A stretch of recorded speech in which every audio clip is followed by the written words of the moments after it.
Yes, I'm four eyes today, and I don't really care. One of my eyes is really bothering me, and it's all puffy, and so whatever. I'm wearing glasses, and it's Sunday. I don't care. I'm a little pissed off, though. I heard a story. Actually read a story about, well, this woman, single parent, adopted a little baby. And when you have a little baby, it's just like when you have, well, okay, it's common sense, right? You want to child-proof your house. You want to put maybe padding around the corners of the tables. And you probably want to put locks on the cabinets so the little kid can't, as they grow, they can't get into things that are going to hurt them or ingest toxic chemicals that might kill them. You certainly put all your breakables away because, one, you don't want them to hurt themselves, but also you don't want your breakables to break. Doesn't that make sense? Yeah, well, she gets this little baby home. She's actually about a year old, so she's kind of starting to crawl and stuff. She's almost a toddler, and she doesn't do anything to her house to childproof it at all. In fact, she does pottery. So she's got this one room where she has all this broken glass just lying around that she uses for her. It's not pottery, it's mosaics. She makes mosaic mirrors and mosaic just arts and crafts, so she needs pieces of broken pottery, broken dishes, broken glasses, different colors of glass, all with broken edges, and some of those edges are really sharp. So she's got this room, and she doesn't even have a door on this room. It's got this really pretty beaded curtain that comes down, kind of like retro 60s, hippies, those beaded doorways. Well, that's what she's got. And she's telling this little kid that she doesn't bother to pick up all the glass in the room, and there's all kinds of stuff in there that you don't want a little child to get into. She doesn't tell this little child, or rather she does tell this little child that she can't go in that room because it's off limits. She basically says, this room is off limits, you can't go in there.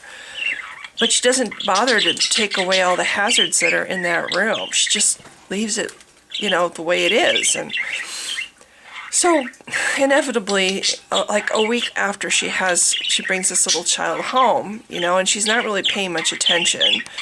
She's in the bathroom, and well, anyway, the way the story goes, the little baby crawls into this room where all this broken glass is, and she gets herself all cut up, and she starts crying, and she's all cut up, and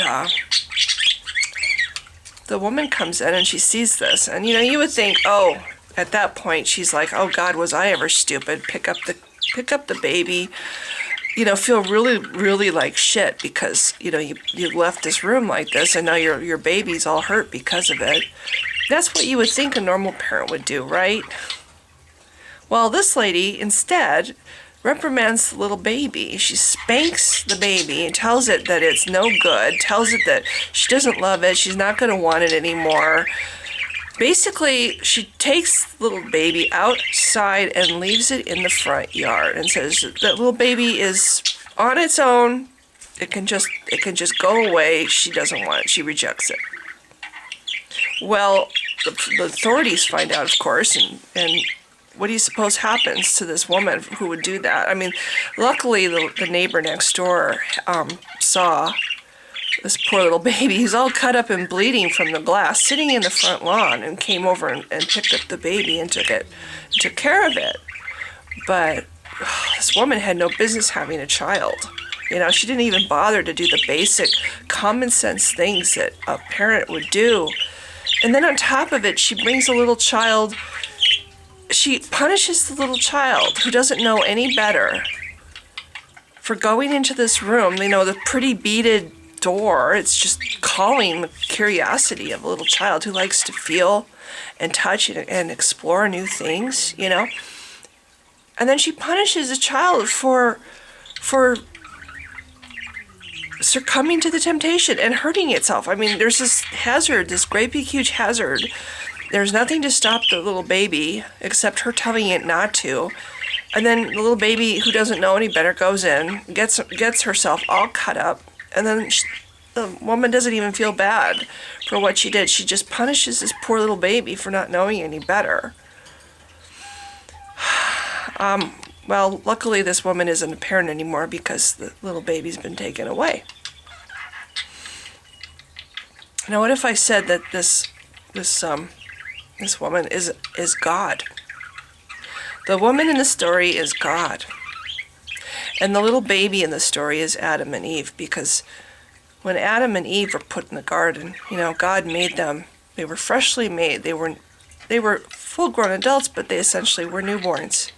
They did not have the knowledge of right and wrong. There was a beautiful tree in the garden that had fruit on it, and if they ate of the fruit, then they would get the knowledge of right and wrong.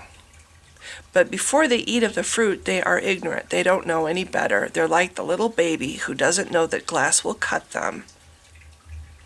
And all they see is a beautiful thing that they want to explore. And, you know, the authority figure has told them better not do that because, you know, bad things will happen to you. Well, you're a little ignorant. Yeah, you don't know what bad things are.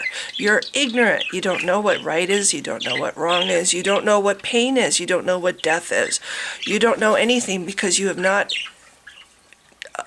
obtained that knowledge yet. You're too new and ignorant, and you know. And the one that does know is not putting up anything to stop you except for telling you not to do it. Well, that's basically what God does with Adam and Eve. They don't know any better. They do not have any knowledge of right and wrong. They don't know what death is. Maybe God threatened them, you know, if you eat of this tree, you're going to die. Okay. And death is what? They don't know. They don't have the knowledge to know what that means. What is death? They don't have any knowledge to know what right is or wrong is. They're ignorant. They're like a little baby. And there's a big old hazard right there in front of them that their creator put there. Like the woman left the glass out. And you know, the woman is capable of thinking ahead and thinking, you know, if the baby does ever go in that room, it's going to get itself all cut up. She knows that. She can kind of sort of see the future because she can play the scenario in her mind and go, what if da-da-da-da-da, such and such happens? Ooh. You know, and to be able to do that and still leave the glass out is to show complete disregard for the safety of that baby. Well, God is all-knowing and he is omniscient. He can see the future. So he has even more going for him than the woman. He not only can imagine what if, he can actually know what is going to happen before it happens. So he knows that his newborn creation is going to succumb to temptation, you know, not knowing any better. They're going to go toddling over to that really pretty tree and they're going to have some of that. And it's going to cause them a lot of harm. Does God remove the hazard, knowing that the harm that's going to come from it? No. He knows that they're going to fail, that they're going to commit original sin. And he knows the harm it's going to result for all humans, for generations upon generations, but generations. And does he take the hazard out to prevent it from happening? No. Does he give his creation a little bit more knowledge so they're aware of the consequences if they do satisfy their curiosity? No. He lets them go on being completely ignorant. He leaves the hazard there. In fact, he even goes so far as to create an enemy and have it in close proximity to Adam and Eve to encourage them, like the beaded doorway in the room encourages a little baby to go check out that room. You have this serpent talking snake encouraging these two naive newborn people to, check it out, and yet we're supposed to believe that this God is a loving, caring parent when he's basically set up a trap for human beings that they cannot win because they don't have the tools to win. They don't have the knowledge. They don't know right or wrong. They don't know until they actually disobey and have the fruit. And then they get to know. But then it's too late. Then they're all cut up. Then they're hurt. And then they get punished for it. They get punished for getting hurt by the hazard that the more knowledgeable, more aware person in the story has left lying around for them to get hurt by. So anyway, this is how I see the whole story of the Garden of Eden and what God did. Original sin, people want to blame. Oh, first of all, I don't believe in any of this story, so it's a fairy tale.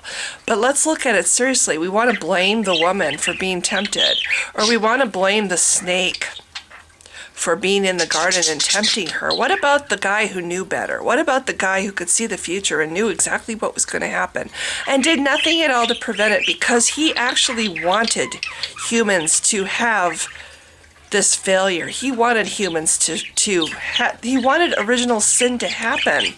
So he would have humans under his thumb. So anyway, I don't think he's a loving God. I think he's a sadist.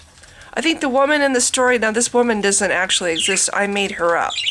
She's an analogy comparing God to a really crappy parent, which is what this woman would be. If you knew of a woman who did that with a baby, you would think that this woman has no right to have a child. She has no business having a little child under her care. Same thing I'm thinking about God. He has no right. A parent like that is not a good parent. And calling him loving and calling him a good parent, I'm sorry, he's a sadist. Or a sadist. I never know how to pronounce that word. and why do we think that he's the good guy in this story and the evil serpent is the bad guy? Again, I really think that Satan is just an employee of God's. He does God's bidding, and that's what he does. So anyway, I just had to have another rant about the whole stupid story that people somehow think, the good guy is the guy who put the glass in the room and left it out for the little baby to get all cut up on, and then punished the little baby for getting cut up. How is that good parenting, and how is that a loving God?